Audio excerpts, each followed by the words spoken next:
We will start with a सवाल that has been asked freshly in 2023. The number density of free electrons in copper is nearly this much. A copper wire has its area of cross section as this and is carrying a current of this.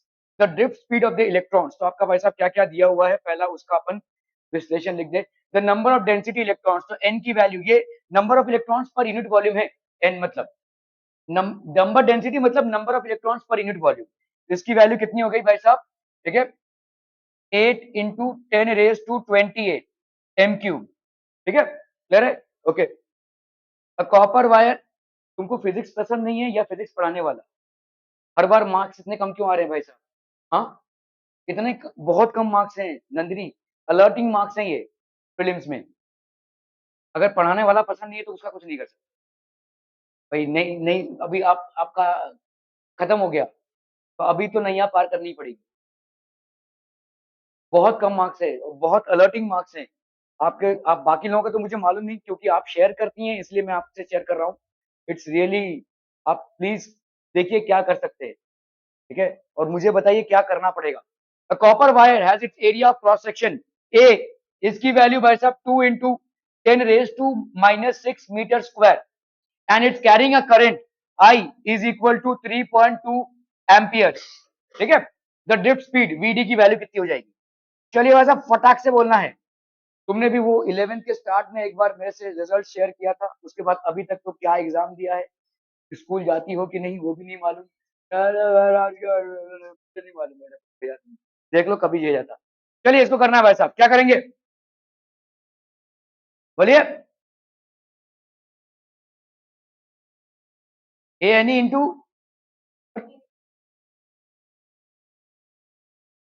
हाँ तो क्या क्या, तो सब तो बोल तो रहे हैं NEAVD, ये किसके बराबर होगा? आई के बराबर हो जाएगा. ओके चलिए भाई साहब, NEAVD. तो आपको यहाँ पे VD की वैल्यू निकालनी है. फॉर्मूला बेस्ड सवाल है भाई साहब. I upon NEA. ठीक है, आई की वैल्यू यहाँ पे कितनी है? 3.2 एम्पियर्स. ठीक है, एन की वैल्यू है भाई साहब 8 × 10⁻28 इंटू इलेक्ट्रॉन का चार्ज हो गया आपका 1.6 इंटू 10⁻⁻19. और भाई साहब क्या है, एरिया ऑफ क्रॉस सेक्शन दिया हुआ है कितना? 2 × 10⁻⁶. ठीक है, ओके. तो 8 ये हो गया आपका 0.4 और ये हो गया आपका 4. ठीक है, यहाँ पे आ जाएगा 1/8. 1/8 तो आ गया इधर. अभी यहाँ पे है 10⁻28. 28 - 19 कितना हो गया भाई साहब आपका? दैट विल बी 9, है ना. 9 - 6 हो गया 3, ठीक है नहीं. 28 - 19 ये हो गया 9, 9 - 6 हो गया 3. तो 8 × 10⁻3. ठीक है, तो 8 मतलब हो गया आपका 0.125 इंटू 10⁻3. अगर इसको भाई साहब 125 इंटू 10⁻6 मीटर पर सेकंड करना पड़ेगा, अगर -6 करना है, क्योंकि यहाँ पे -6 है. तो this will be having an answer of 125, है ना. 1/8 मतलब 0.125 हो गया. 8 1 8, 8 2 16 और 8 5. ठीक है, क्लियर क्लियर क्लियर भाई साहब. ओके ओके ओके, 125 तो आपका आंसर हो जाएगा 125. ठीक है, क्लियर भाई साहब. Okay okay okay. In a metallic conductor, under the effect of applied electric field, the free electrons of the conductor क्या करेंगे भाई साहब?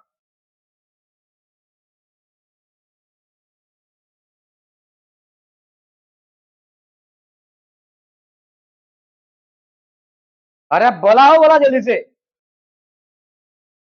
फ्री इलेक्ट्रॉन्स, एक metallic conductor under the effect of apply, अपनी इलेक्ट्रिक फील्ड अप्लाई किया है. ठीक है, उसको भाई साहब वोल्टेज से जोड़ दिया है.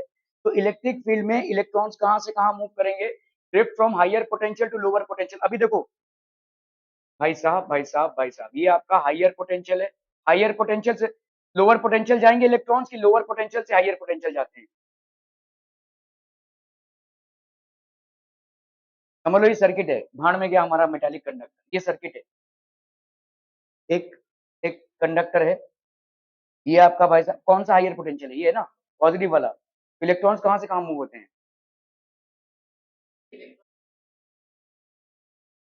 धरती पे आए नहीं है अभी तक आप. तो इलेक्ट्रॉन्स कहां से कहां मूव होते हैं? नेगेटिव से पॉजिटिव की तरफ. और करंट आपका भाई साहब ऑब्वियसली हम दिखाते हैं पॉजिटिव से, ये आपका कन्वेंशनल करंट होता है. ठीक है, now when we are talking about a conductor, the same thing would happen. What will happen? Electrons will move from a lower potential to a higher potential. क्या ये समझ में आ रहा है? इलेक्ट्रॉन्स का एक्चुअल मूवमेंट क्या होगा, लोअर से हायर पोटेंशियल की तरफ, ठीक है। Drift from higher potential to lower potential, तो ये तो भाई साहब रॉन्ग है, ठीक है। Move in curve paths, move with uniform velocity through from lower potential to higher potential, क्या ये यूनिफॉर्म वेलोसिटी होगा? देखो यूनिफॉर्म वेलोसिटी क्यों नहीं हो सकता, क्योंकि आपका कंटिन्यूअस कोलिजन होते रहेंगे।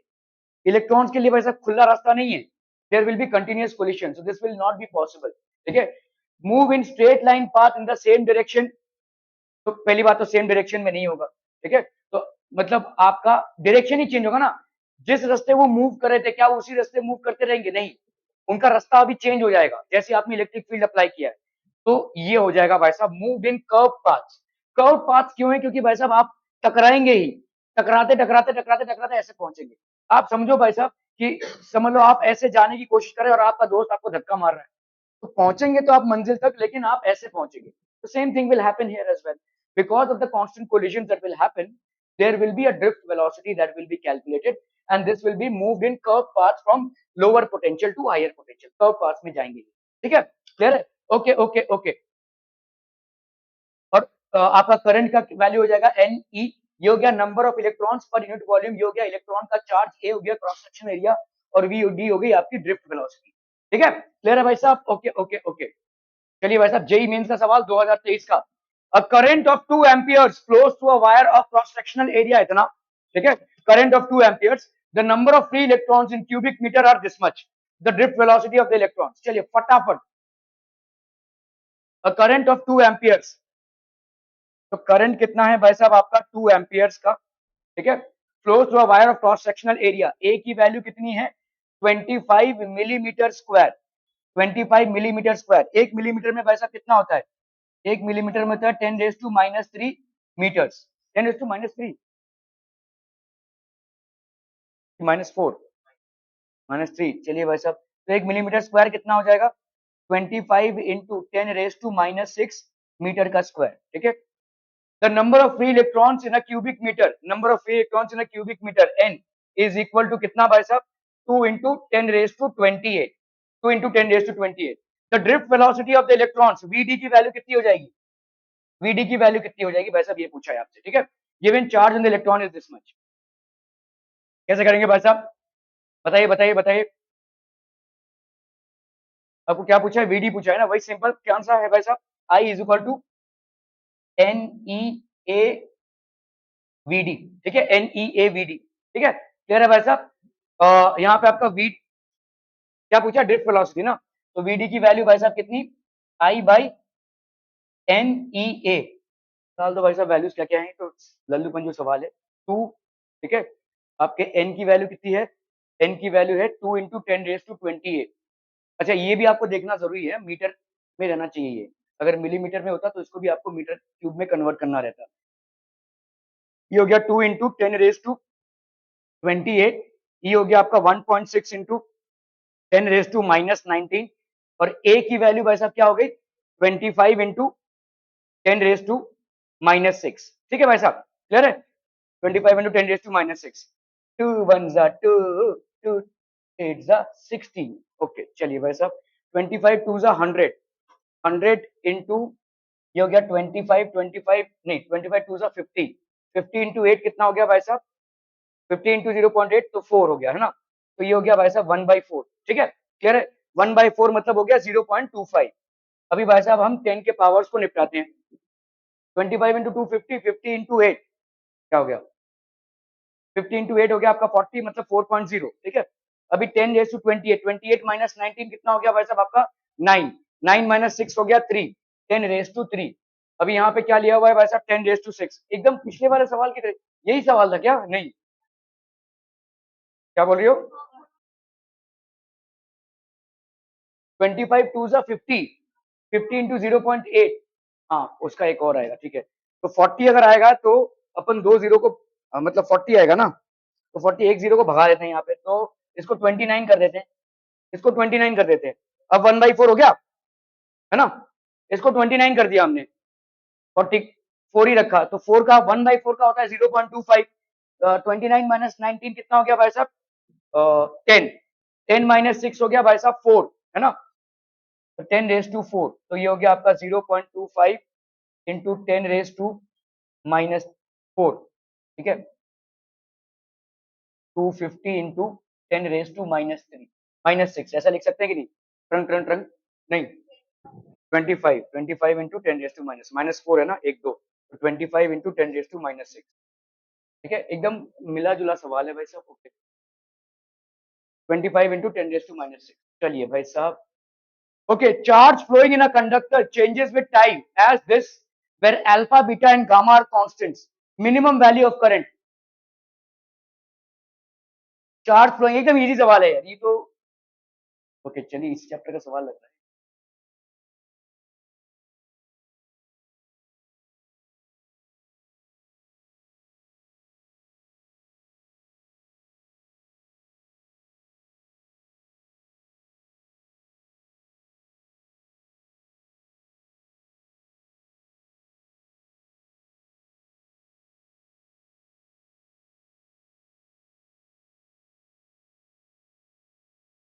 Charge flowing in a conductor, तो आपका भाई साहब क्यू टी का वैल्यू कितना है? Alpha T minus beta T का स्क्वायर प्लस गामा टी का क्यू। तो आपका यहाँ पे D by D T Q T, इसका वैल्यू कितना हो जाएगा? D by D T of alpha T minus D by D T of beta T का square plus D by D T of gamma T का cube. यहाँ पे कितना हो जाएगा बोलो? Alpha minus 2 beta T plus 3 gamma T square, ठीक है नहीं? Alpha minus 2 beta T plus 3 gamma T का स्क्वायर। अभी ये हो गया आपका करंट, समझ में आ रहा है कि नहीं? D Q by D T है क्या? करंट ओनली, ठीक है, तो ये हो गया आपका आई। अभी मिनिमा के लिए क्या होता है भाई साहब? आपको क्या करना पड़ेगा? बोलो ना, बोला।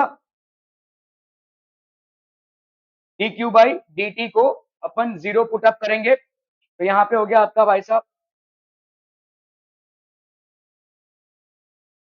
Alpha T.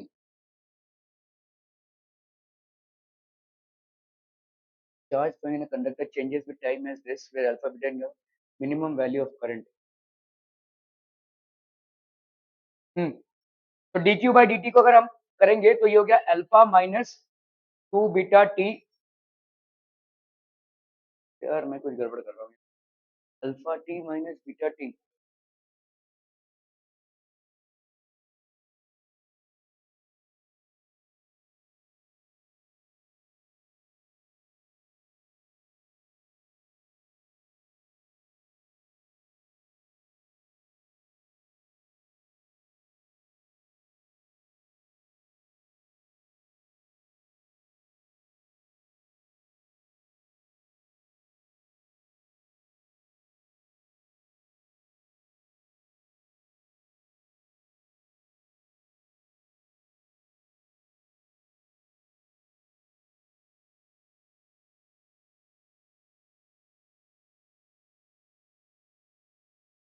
D square Q by D T का स्क्वायर, ये कितना आ जाएगा भाई साहब? ये आ जाएगा आपका minus minus 2 beta plus 6 gamma T, है ना?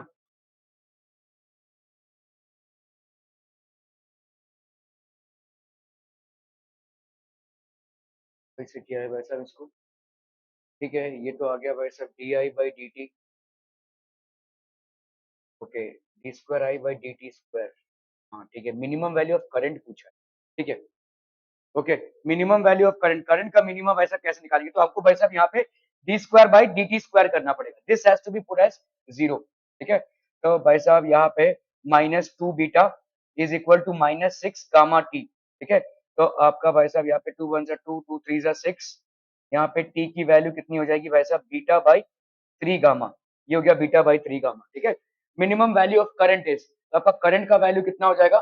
यहाँ पे आप करंट के वैल्यू को भाई साहब पुटअप करेंगे, तो करंट की वैल्यू कितनी है भाई साहब? करंट की वैल्यू है अल्फा, तो alpha into T that is alpha beta by 3 gamma minus beta into T का square that is beta square by, नहीं नहीं नहीं, हाँ क्या?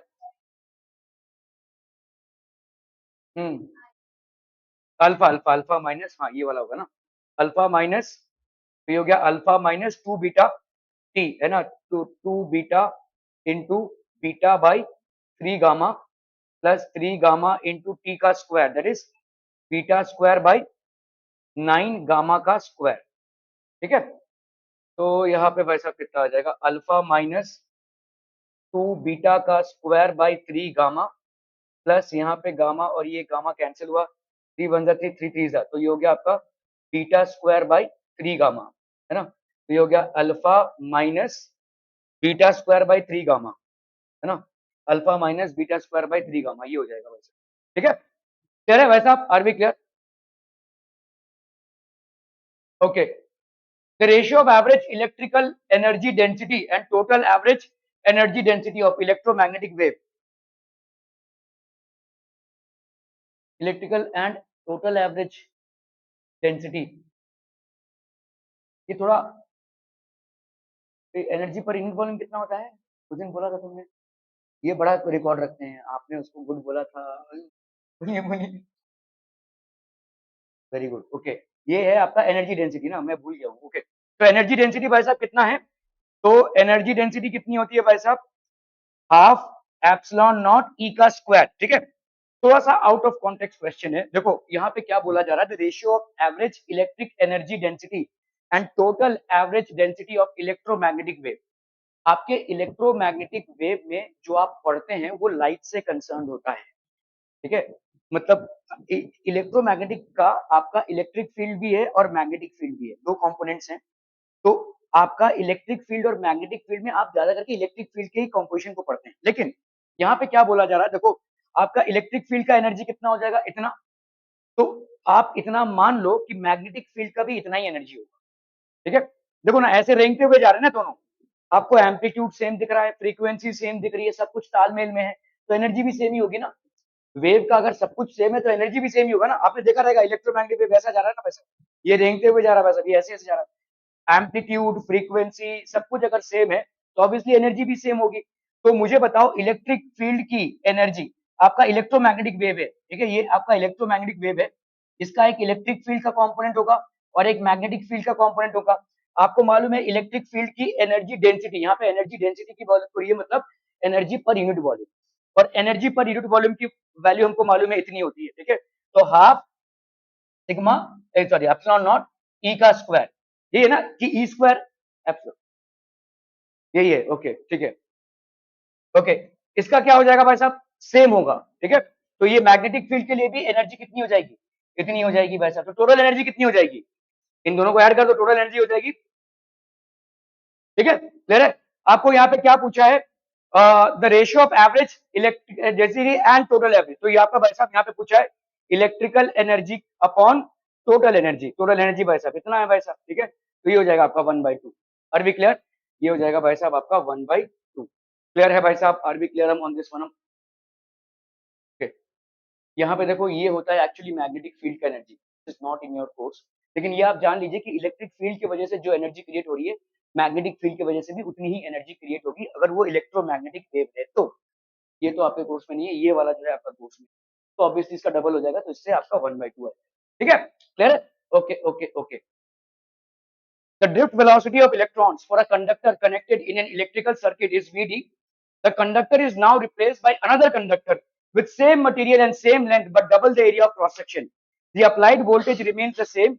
The new drift velocity of electrons will be.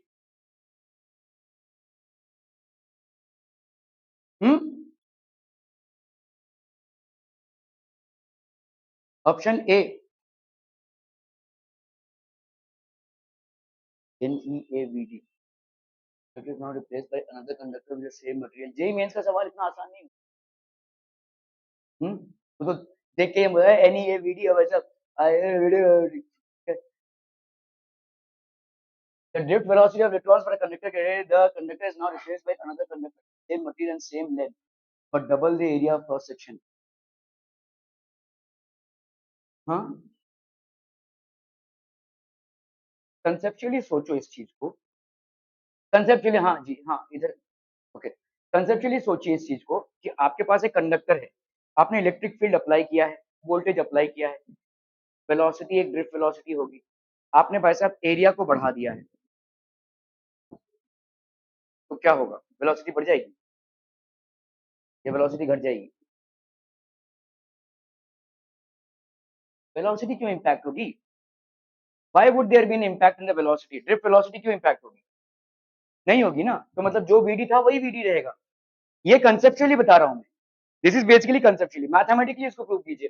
Conceptually सोचो ना यार, एक कंडक्टर है, तो मतलब अगर तुम ये बोलना चाहते हो कि मैंने भाई साहब यहाँ से तार लगाया है, यहाँ तक इलेक्ट्रिसिटी कंडक्ट हो रही है, एक मोटा तार लगा दूं तो बहुत ज्यादा इलेक्ट्रिसिटी कंडक्ट होगी, उससे भी मोटा लगा दूं तो और ज्यादा इलेक्ट्रिसिटी कंडक्ट होगी। यही बोल रहे हो ना तुम? ड्रिफ्ट वेलोसिटी बढ़ा रहे हो इलेक्ट्रिसिटी, मतलब तुम्हारे एरिया के बढ़ने से अगर ड्रिफ्ट वेलोसिटी बढ़ रहा है तो आई भी बढ़ जाएगा ना। तो इसका मतलब तो तुम्हारा जितना मोटा तार लगाओगे बस अब उतना ज्यादा कंडक्शन होगा। ऐसा तो होता नहीं है। ठीक है। देन ये वीडी तो रहेगा कंसेप्चुअली। मैथमेटिकली बताइए कैसे होगा?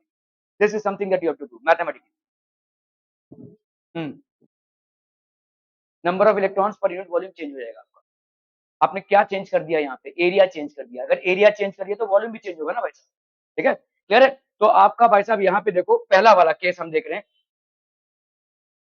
अगर I is equal to NeA/VD होता है भाई साहब, number of electrons per unit volume है, इसका मतलब ये हो गया N, मतलब एक्चुअली आपका number of electrons per unit volume है, ये E into A into VD है भाई साहब, ये आपका number of electrons per unit volume है।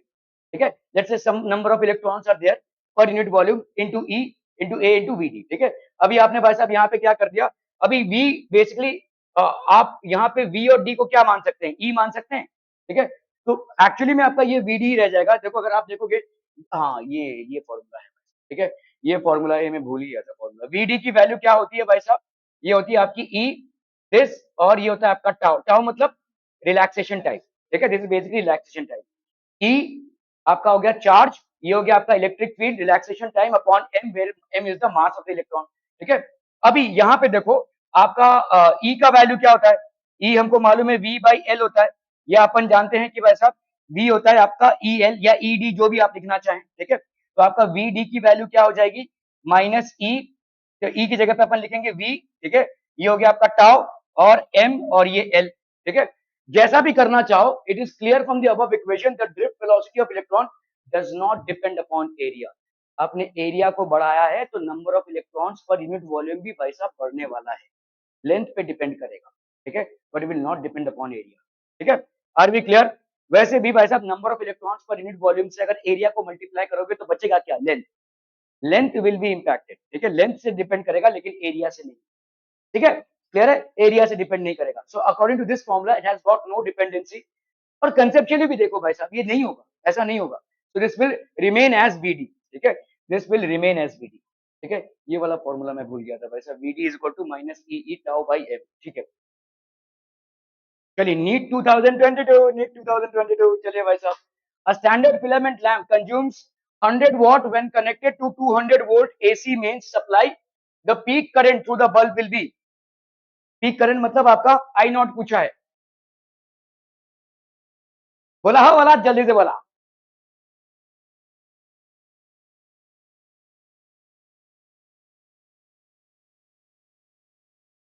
ये 200 वोल्ट मतलब क्या है? ऐसा हाउ आर यू? फाइन। परिवार से एक ही जन आएगा है ना? जब वो आएंगी तो आप नहीं आएंगे, जब आ पाएंगे तो। मम्मी पापा बहुत काम कराते हैं बच्चों से, खाना बनाना पड़ता है, गाड़ी धोना पड़ता है, बर्तन पोछा करना पड़ता है ना? नहीं, स्कूल से आ रहे हैं सर, हम स्कूल से आ रहे हैं, देखो ड्रेस पहने हुए हैं। Okay, standard filament lamp consumes 100 what. भाई साहब यहाँ पे देखो 200 वोल्ट का एसी मेन सप्लाई है, ये आपको क्या देगा? ERMS। तो जो आप कैलकुलेट करेंगे वो क्या आएगा? IRMS आएगा भाई साहब। ओके, तो आपका भाई साहब यहाँ पे पावर की वैल्यू क्या होती है? Power is equal to VI। चलिए भाई साहब, आपको यहाँ पे पूछा है पीक करंट, तो I क्या हो जाएगा? आप बोला, हाँ बोला जल्दी से बोला। V/P है कि नहीं? यहाँ पे ये जो V है वो RMS है, सॉरी। ठीक है, ये हो जाएगा आपका P/V। ठीक है, P की वैल्यू यहाँ पे कितनी है भाई साहब? 100 वॉट्स। ठीक है, 100, और V यहाँ पे RMS है। ध्यान दो, ये जो दिया हुआ है 200 volt AC main supply, 200 220 volt ऐसा जब भी दिया रहेगा तो इसका मतलब RMS है। तो अपन निकाल क्या रहे हैं यहाँ पे? RMS करंट निकाल रहे हैं भाई साहब। ये कितना है आपका? 200। ठीक है, so this is 1/2, that is 0.5, है ना? ओके, IRMS हो गया इतना, तो आई नॉट वालों कितने आगे, आई नॉट की वैल्यू, ओके, तो आपका भाई साहब आई आर एम एस होता है क्या, आई आर एम एस होता है आपका आई नॉट इंटू √2, ठीक है ना, हाँ सॉरी, आई नॉट अपॉन √2, तो आई नॉट की वैल्यू हो जाएगी I R M S into √2, तो जो भी वैल्यू आया आपका 0.5 इंटू 1.41 ये आ जाएगा भाई साहब, ठीक है, 0.77 जो भी है, ठीक है, 0.707, ठीक है, are we clear on this one people, okay okay okay, for a conductor, JEE जी एम्स का सवाल है 2019, okay, for a conductor resistivity increases with increase in temperature, reason since resistivity is equal to m n e square by tau which is correct, ठीक है, ये resistivity का formula है basically, ठीक है, m n e square by tau, when temperature increases the random motion of free electrons increases and vibration of ions increases which decreases tau, बोलो भाई साहब, अच्छा पहले बात तो ये देखो, फॉर अ कंडक्टर क्या रेजिस्टिविटी बढ़ेगी जब टेम्परेचर बढ़ रहा है, रेजिस्टिविटी क्या भाड़ में, चलो अगर कंडक्टर का टेम्परेचर बढ़ा रहे हैं तो क्या उसका रेजिस्टेंस बढ़ेगा,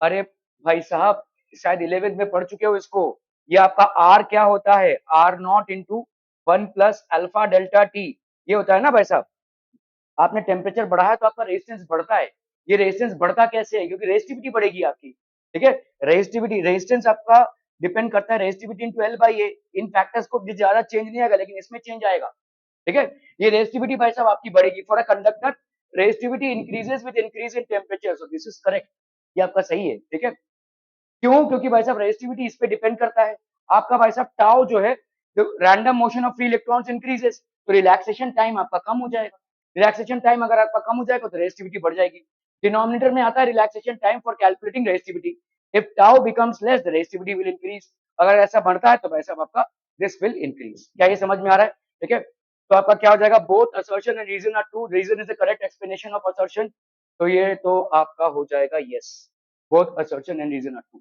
ठीक है, क्लियर है,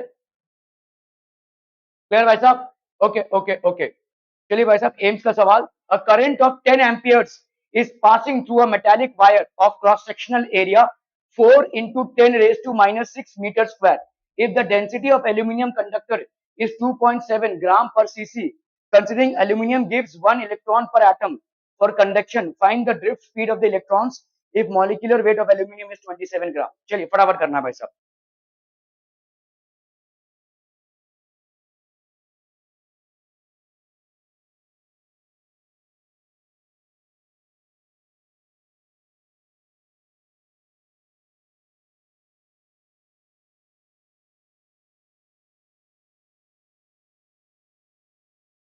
वीडी फाइन करना है, I is equal to N E A V D, ठीक है, ओके, तो आपका भाई साहब यहाँ पे देखो एन की वैल्यू फाइंड करनी है आपको, आई का वैल्यू कितना होगा भाई साहब, आई की वैल्यू तो ऑब्वियसली क्या हो जाएगी N E A V D, ठीक है, यहाँ पे आपको ई की वैल्यू मालूम है कितना है 1.6 इंटू 10⁻⁻⁹, ए की वैल्यू भाई साहब कितनी है 4 इंटू 10⁻⁻⁶, और भाई साहब यहाँ पे वीडी वीडी आपको फाइंड करना है, VD is to be calculated, I की वैल्यू दी हुई है कितनी है भाई साहब 10 एम्पियर्स, ठीक है, एन की वैल्यू फाइंड करनी है, देखो number of electrons per unit volume, ठीक है, तो यहाँ पे आपका क्या दिया हुआ है देखो 2 ग्राम पर CC, 1 centimetre cubic of aluminium has कितना भाई साहब 2.7 ग्राम्स, है ना 2.7 ग्राम्स, क्लियर है भाई साहब, ओके, तो 1 मीटर क्यूबिक का कितना हो जाएगा बोलो, 1 मीटर क्यूबिक ऑफ एल्यूमिनियम कितना हो जाएगा, बोलो ना बोलो,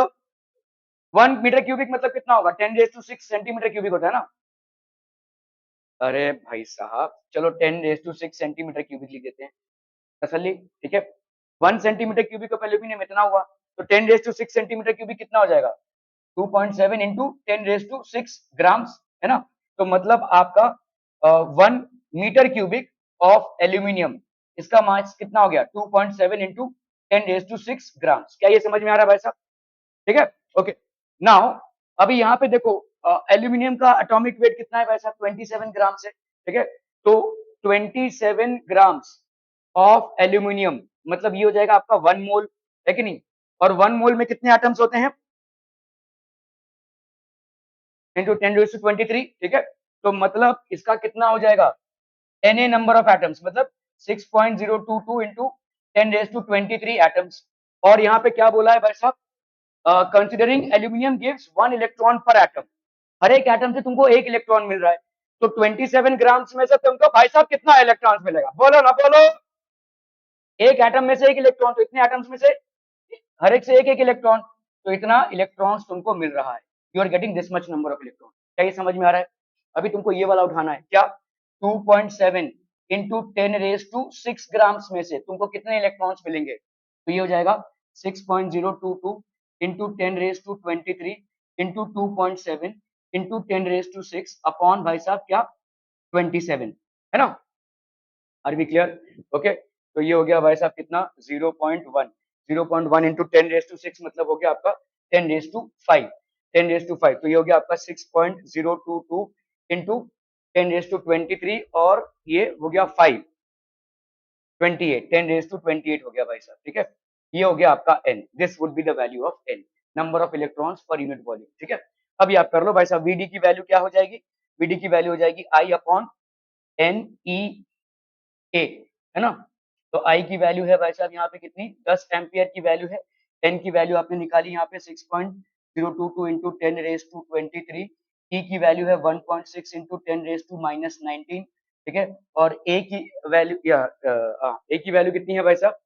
4 इंटू 10⁻6, ठीक है। कितना वैल्यू हो जाएगा बोलो यहाँ पे?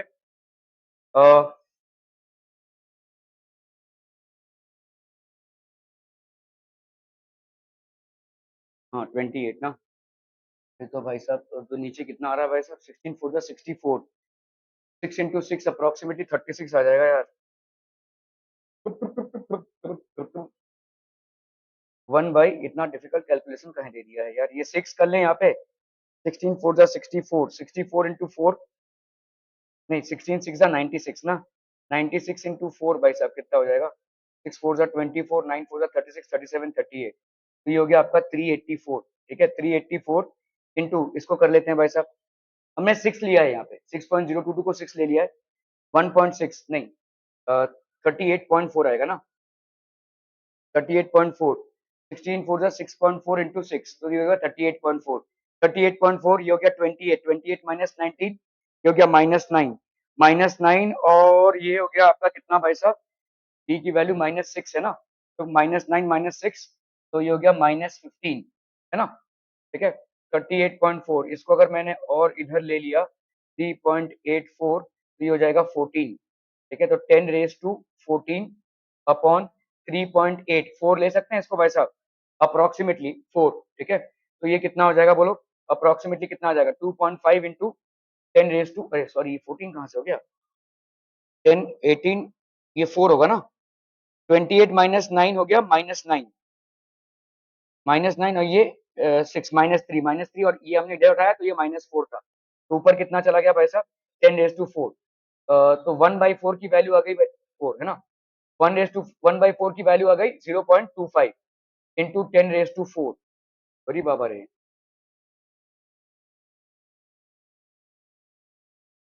हाँ लेकिन सब में 10⁻4 आ रहा है, -4 तो किसी में नहीं आ रहा है भाई साहब।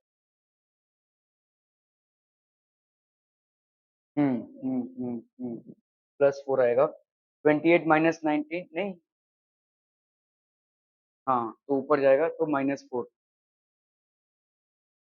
28 माइनस 19 9 ना, 9 और -6, ये क्या होगा? -3,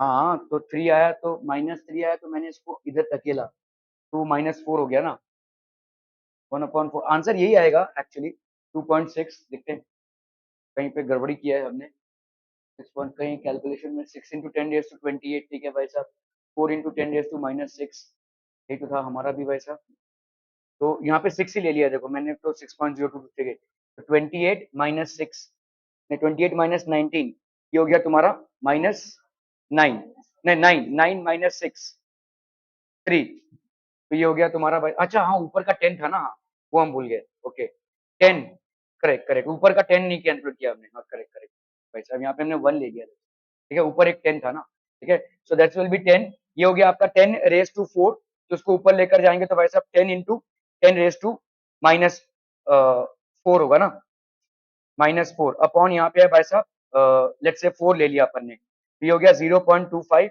इंटू 10 रेज टू -3, जिसको अपन लिख सकते हैं 2.5 इंटू 10 रेज टू -4, मतलब ये आ जाएगा, ठीक है, तो ऊपर के 10 को हमने कंसिडर नहीं किया है, ठीक है, चलिएगा भाई साहब।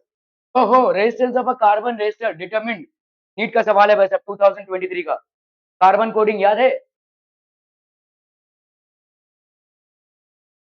नहीं याद है, मेरे को भी नहीं याद है, ठीक है, ओके, ये एक्चुअली में आपका ये फर्स्ट लेटर पे एक कोड होता है, सेकंड लेटर पे एक कोड होता है, और ये रेस टू पे एक कोड होता है, और फिर इस पे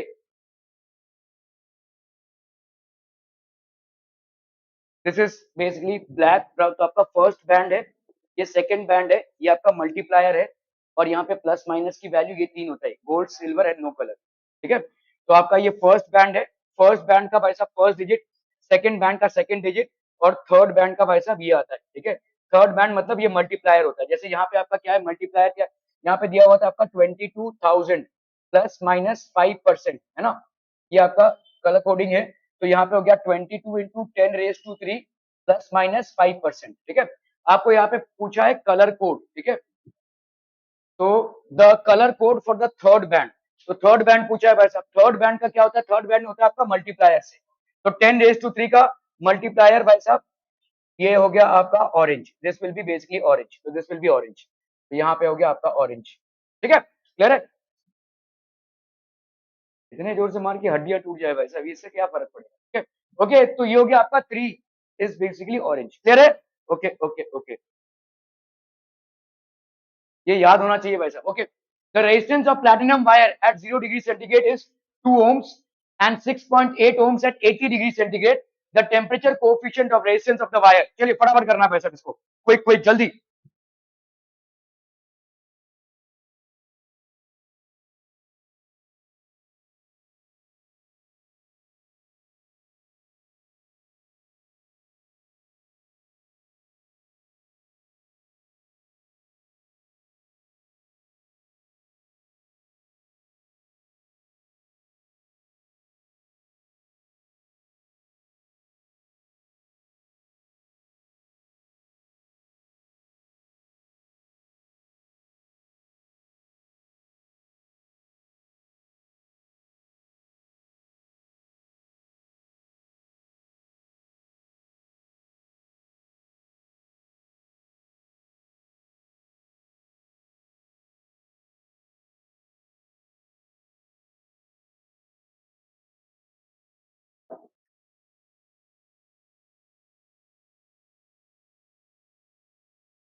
हो गया भाई साहब, क्या फॉर्मूला उठाएगा नंदिनी, बता जल्दी से क्या होगा,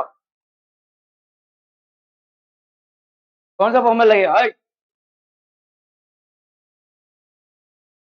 वेरी गुड, ये क्या होता है resistance at a particular temperature, ठीक है, तो resistance at a particular temperature, R T की वैल्यू क्या हो जाएगी भाई साहब, R not into 1 plus alpha delta T, ठीक है, ओके, चलिए भाई साहब आर की वैल्यू यहाँ पे कितनी है, आ, अच्छा मैं आपसे एक सवाल पूछ रहा हूँ, यहाँ पे अगर डेल्टा टी केल्विन में दिया रहता तो मालूम था तू यही बोलेगा, क्योंकि तू सोचता नहीं है, डेल्टा टी है, डेल्टा टी की वैल्यू सेम रहने वाली है, चाहे केल्विन हो चाहे डिग्री सेंटीग्रेड हो,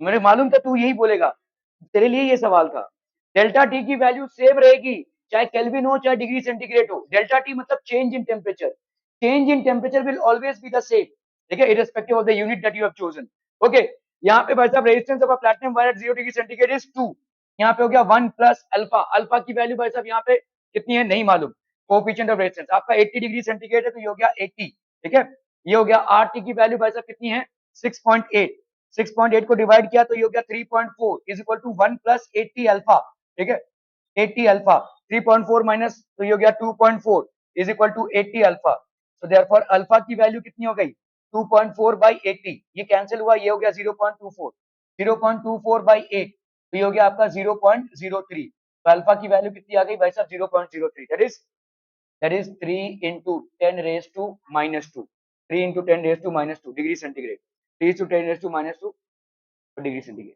ठीक है, क्लियर है? Okay okay okay. 10 resistors, each of resistances R are connected in series to a battery of EMF E and negligible internal resistance. Then those are connected in parallel to the same battery. The current increased n times. The value of n is same battery से connected है। भाई साहब देखो 10 resistors हैं, ठीक है, 10 resistors हैं। जब हमने इसको सीरीज में कनेक्ट किया है तो इफेक्टिव रेजिस्टेंस कितना हो जाएगा बोलो? Effective let's say R S, ठीक है, इसका वैल्यू कितना हो जाएगा? 10 आर, है कि नहीं? 10 resistors each of resistance R, R plus R plus R plus R, है ना? ये हो गया आपका इफेक्टिव रेजिस्टेंस फॉर सीरीज। तो आपका भाई साहब करंट कितना होगा? करंट हो जाएगा battery E upon R S, that is ये करंट इन सीरीज में बात कर रहा हूं, ठीक है। तो ये हो गया आपका ई बाई 10 आर। क्या ये समझ में आ रहा है? Okay. Now those are connected in parallel. Parallel मतलब क्या हो जाएगा? 1 by R P is equal to 1 by R plus 1 by R, ऐसा करते करते कब तक भाई साहब? 1 बाई आर 10 टाइम्स, है ना, 10 टाइम्स। क्या ये समझ में आ रहा है भाई साहब? 10 टाइम्स। तो इसका मतलब क्या हो जाएगा? ये 1 बाई आर पी, ये हो गया भाई साहब, अरे बोलो ना बोलो, 10 बाई आर, है कि नहीं? ये हो गया आपका। तो आर पी की वैल्यू कितनी हो जाएगी? आर पी की वैल्यू हो जाएगी आर बाई 10, ठीक है, ओके। तो कर लो भाई साहब, करंट पैरेलल में कितना हो जाएगा? ई बाई आर पी, है ना? तो ई, क्योंकि बैटरी तो वही है भाई साहब, वोल्टेज तो वही मिलने वाला है आपको। आर पी की वैल्यू कितनी हो जाएगी? 10 बाई आर। तो ये हो गया भाई साहब आपका ई आर बाई 10। नहीं यार, कोई गड़बड़ कर दिया आपने, आर बाई 10 ना। ये हो जाएगा भाई साहब आपका आर बाई 10। तो ये हो गया आपका कितना भाई साहब? 10 ई बाई आर, ठीक है, 10 ई बाई आर, ठीक है, okay. So the current is increase N times. तो करंट आपका कितना बढ़ गया भाई साहब? इंक्रीज एन टाइम्स, मतलब आई पी जो है वो 10 टाइम्स ऑफ आई एस है ना? Those are connected in parallel. जब आपने पैरेलल कनेक्शन किया, it is N times of I S. तो आई पी की वैल्यू कितनी है? 10 E by R is equal to, नहीं वेल, हाँ, N of I S, N of I S, N into I S. I S की value कितनी आई है? 10 ई बाई आर, आर नहीं, क्या कर रहा हूँ भाई साहब, E by R, E by 10 R, okay. चलिए भाई साहब, ये ई और ई मर गया, इधर आर और आर मर गए, ठीक है। तो आपका भाई साहब एन की वैल्यू कितनी आ गई? 100, ठीक है, एन की वैल्यू आ गई भाई साहब 100, 100 100। तो भाई साहब दो दो, ओके, एन की वैल्यू आ गई 100, ठीक है, okay okay okay. JEE mains का सवाल असर्शन रीजन का, okay. The equivalent resistance of resistors in a series combination is smaller than the least resistance used in the combination. The resistivity of the material is independent of temperature. ये आपके 8 10th के level का सवाल है भाई साहब। चलिए फटाफट, क्विक क्विक जल्दी।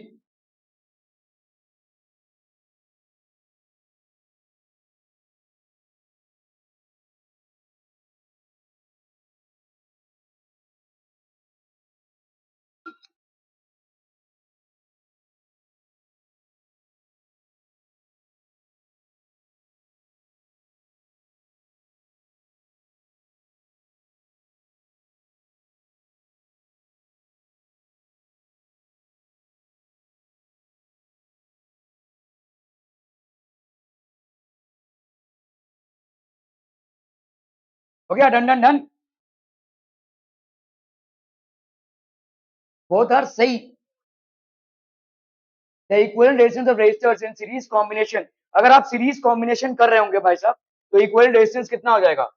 R is equal to, आपका equivalent resistance for series combination will be n times of R, ठीक है। तो इंडिविजुअल रेजिस्टेंस कितना है भाई साहब? आपका R, और सीरीज कॉम्बिनेशन में NR। तो ऑब्वियसली भाई साहब आपका NR is more than R, मतलब सीरीज कॉम्बिनेशन का R will be more than individual resistance. यहाँ पे उल्टा स्टेटमेंट लिखा हुआ है, equivalent resistance of the resistors in a series combination smaller than the least resistance used, ठीक है, okay. The resistivity of the material is independent of temperature, no. आपका भाई साहब जैसे जैसे टेम्परेचर बढ़ेगा रेजिस्टिविटी भी आपकी बढ़ जाएगी, क्यों? क्योंकि आपका रिलैक्सेशन टाइम कम होता जाएगा, ठीक है, okay. So both of them are कौन सा डी ना, ठीक है। फोर्थ स्टेटमेंट है यार, ट्रू है ये तो, अरे उल्टा कैसे हो गया सेक्शन, फोर्थ स्टेटमेंट, ओके चलिए। The current flowing through a conductor connected across a source is 2 amperes and 1.2 at 0 degree and 100 degree. The current flowing through the conductor at 50 degree centigrade will be. चलिए आसान है सवाल।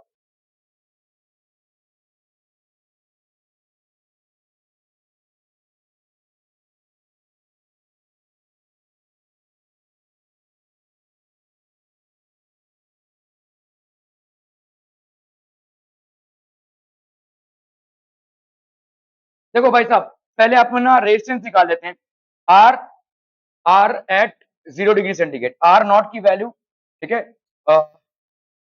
तो are T की वैल्यू क्या हो जाएगी, R not into 1 plus alpha delta T, है ना। तो R not into 1 plus alpha the current at 50 degree centigrade. तो ये हो गया भाई साहब इंटू डेल्टा टी, कितना बढ़ाया आपने भाई साहब 100, है ना, इतना बढ़ा दिया है आर टी की वैल्यू। तो current is equal to V by R, है ना। तो अगर हम करते हैं भाई साहब I zero upon I T, this should be equal to, अगर वोल्टेज आपने सेम रखा है, ठीक है, this should be equal to R T upon R zero, है कि नहीं। I is equal to V by R है, अगर वोल्टेज आपका कांस्टेंट है तो आई की प्रोपोर्शनलिटी आर के साथ क्या है भाई साहब, इनवर्स की, ठीक है, I zero by I T, ठीक है।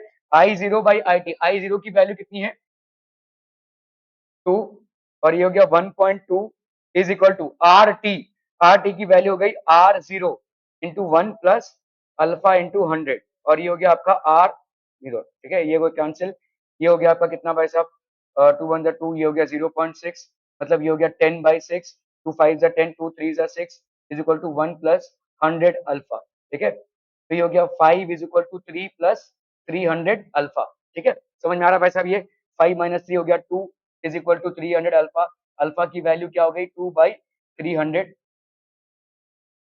मतलब 1 बाई 150, ठीक है नहीं। तो आपका भाई साहब एट 50 डिग्री सेंटीग्रेड कितना हो जाएगा, 50 डिग्री सेंटीग्रेड आर, यहाँ पे आपका आई, ठीक है, ये हो गया भाई साहब आई 50 अपॉन आई जीरो, अगर अपन करें तो यहाँ पे आ जाएगा आपका कितना भाई साहब आर जीरो अपॉन आर 50, है कि नहीं, आर जीरो अपॉन आर 50। तो ये हो जाएगा आपका आई 50 upon I zero, I zero की वैल्यू कितनी है 2 एम्पियर्स, है ना, 2 एम्पियर्स, ये आई 50 हो गया भाई साहब। यहाँ पे कर लो आर जीरो, और आर 50 की वैल्यू हो गई R zero into 1 plus alpha, alpha हो गया आपका कितना 1 बाई 150 इंटू भाई साहब 50, ठीक है। ये आर जीरो कैंसिल हो गया, 50 1 53, 1 plus 1 by 3 that is 3 plus 1, तो ये हो गया 1 अपॉन 4 बाई 3, 4 बाई 3, ये हो गया आपका आई 50, और ये हो गया आपका 2 एम्पियर्स, ठीक है। तो आई 50 की वैल्यू कितनी हो गई भाई साहब 2 इंटू ये हो गया 3 बाई 4, ये हो गया 2, 4 बाई 3 मतलब 3 बाई 4, तो ये हो गया 3 बाई 2, 1.5, आई 50 की वैल्यू हो गई 1.5, ठीक है। अच्छा मिली एम्पियर्स डाल दिया है, तो ये आ गया आपका 1.5 एम्पियर्स, जिसको अपन क्या लिख सकते हैं 1.1123, तो 1500 मिली एम्पियर्स ऐसा लिख सकते हैं, वैसे 1500 मिली एम्पियर। तो अच्छा 2 है ना, तो 15 इंटू 10 रेज टू 2, है ना, 15 into 10 raise to 2 milli ampere, तो इसका वैल्यू कितना आ जाएगा 15, ठीक है, वैल्यू आ जाएगा भाई साहब आपका 15 इंटू 10 रेज टू, तो आपका आंसर आ जाएगा 15, ठीक है भाई साहब। Okay, thank you so much for your most valuable and precious time.